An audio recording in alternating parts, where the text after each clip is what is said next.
Hi, how you guys doing? In today's video, we're going to talk about Steve Bantu Biko. He's a South African freedom fighter, and he was fighting against apartheid era.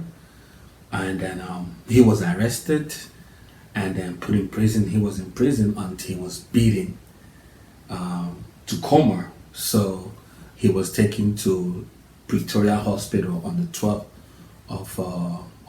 of September 1977. Then he passed away. According to reports back then, he died from kidney failure and brain hemorrhage. So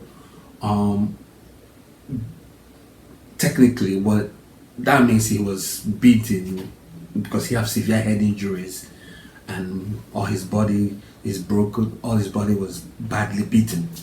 So he died. And he died on September 12, 1977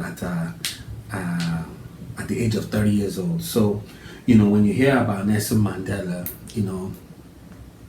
all that, Nelson Mandela had it easy. He spent a long time in jail, and while he's in jail, he was reformed and then become what he was, like, until he passed away. So, but Stephen Bantu is an extremist. Like, he actually was, going toe to toe with the apartheid era authorities then, and that's why when they found him, they didn't have mercy on him. So they beat him so much that he died from his wounds.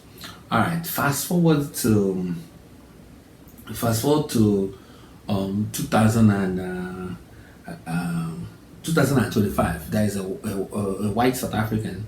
I forgot his name. His name is already down somewhere. His name is Gideon Newwards.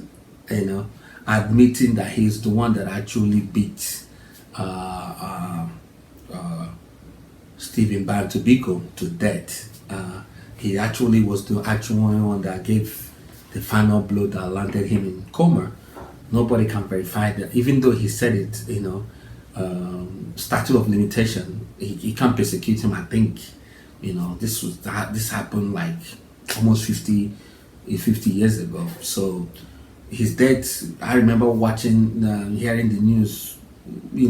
I wasn't born then. I was watching some kind of I was about 8 years old, around then when Nelson Mandela was released, 7-8 years old, when he was released from prison. And back in Nigeria, then they were showing it on NTA. They were talking about South African history, and they mentioned him. His own story was more tragic. Like, the way they documented, talked about how he was beaten, and they show his funeral when they were burying him, taking him to the funeral, to burial site to bury him. So another thing I want to add also is that I was also recently watching a television station in South Africa, and one of the commentators said that Gen Zs, South African Gen Zs, I don't know if it's that true. Some of you guys will defend me, if I'm lying, I'm lying. But this thing they said, South African Gen Zs now don't even like to talk about history. They don't even want to pay attention to it. And another thing is that history is not even taught in schools in Africa anymore. So I grew up, when I was in primary school, they taught history in school. And then from when I asked back home, they said they don't teach history because every country, to be what it is, they went through some dark parts. So teaching history will radicalize a lot of people. That's the theory. That's why they don't teach it. But then again, I feel like if you don't know where the rain started beating you, if you don't know when the rain started beating you can never tell.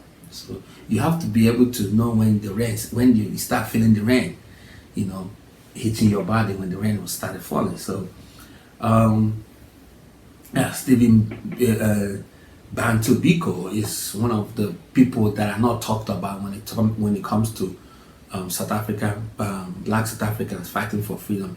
You hear about Nelson Mandela, Thabo Mbeki, the rest. Stephen Biko is like a hardcore freedom fighter. And then I'm happy that people are starting to talk about him, and today we remember the death of the Black South African hero. He's actually the founder of for Black consciousness movement. His movement is separate from what Nelson Mandela was fighting for, but at the end of the day, it all geared towards the same thing, fighting against apartheid, etc. So his death was a blow to the movement, but years goes by, other people pick up from where he stopped. So today we remember him. If you're South African and you don't know about this history, now you know. And then another one thing I want to say about South Africans, you guys know that we have a love-hate relationship. So one minute we are cool because I'm Nigerian, the next minute we are fighting each other. It's all love at the end of the day. And then one of you asked if I sense, I think it's one of you was asking if I sense on my comments. I don't. The issue have been solved, but I don't intentionally delete comments, because if I delete comments, it hurts my channel. So you post positive or negative, I don't care. At the end of the day, it's all love. So yeah, today we remember Stephen Biko, South African apartheid era fighter, founder of Black consciousness movement in South Africa. He was killed. He was actually beaten in prison and was taken to Pretoria hospital, where he died from brain hemorrhage, extensive brain injury, and then kidney problems. The way they describe what he suffered is so horrific. But this is the summary of what he went through. So yeah, September 12th, 1977. That's when he passed away. All right, see you guys on the next one. Continue supporting my channel.